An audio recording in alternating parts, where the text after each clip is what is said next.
I've been getting hit up consistently on Instagram, on Facebook, on everything from investors from California, Seattle, asking me, "Hey, I want to move to Texas. Where can I invest? Where should I move? Where should I move my money to?"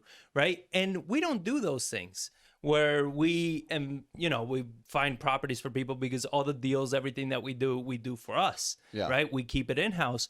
But as an investor, that you need to adapt. If you are hurting at the moment, that is a huge avenue for profit, for income. You Yeah. have a lot of these investors coming from these states, eager to get their money out, eager to, get all their stuff over here, get it out of California, out of New York.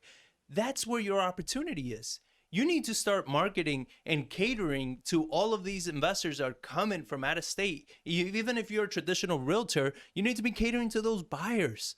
Those buyers are hungry to get the hell out of there. Or Mark, we were sitting down with some investors yesterday morning, and they're talking about, it's like, targeting people moving, targeting that money, it's like, no, I'm just marketing myself locally. It's like, yes, but you also need to market yourself from where people are moving from, studying where people are coming from, and doing marketing to those people out in there, towards like digitally, SEO, video, to where you can get where somebody's getting ready to move and they go online, they can find you, but not just, I need to go search San Antonio, Texas. No, I'm just getting online looking about moving, and then they find you.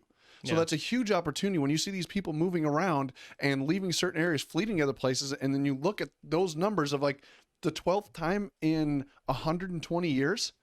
Like, that's a huge difference, that they're going to lose electoral votes for the first time. Yeah. That's a big difference. And then you look at what's going on in places like Texas and Florida, and they are absolutely booming with their economies as far as like flooding, especially here in real estate. You just look at the prices. Yes, a lot of the price increase was due to pent up demand and interest rates dropping so low and the market adjusting to that rate drop. But it's like, you look, the market update that I just put out, you look at the rise in permits year over year for new construction, and they're in double digits, where I think it was Austin was at like 200% increase in permits month over or year over year for the month of like December or November or something like that.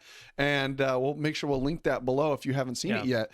But everything that we talk about, any videos or stuff like that, the links are going to be below in the description after the live is over. But you look at that stuff, and it's like, that is confidence because you look at a house. It's not like I'm buy this thing, I turn around and sell it tomorrow. No, a building permit, from the time you apply for that permit and the time that thing is closed and done, you're probably looking at anywhere from 6 to 9 to 12 months.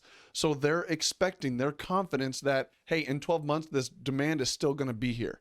Because so many people are fleeing and moving. There's such a boom in demand for housing. Prices are rising so fast. I was like, we just got to get this thing going, to where it's like those increases are massive. And that was in every single major market in Texas had those kind of numbers. I mean, only I think it was Austin that had the 200% one, but it's not like 10, 11, 12%. No, it's like 20, 30% year over year increases in building permits being issued. So that to me is like, as far as like an opportunity goes, it's like, people are moving here.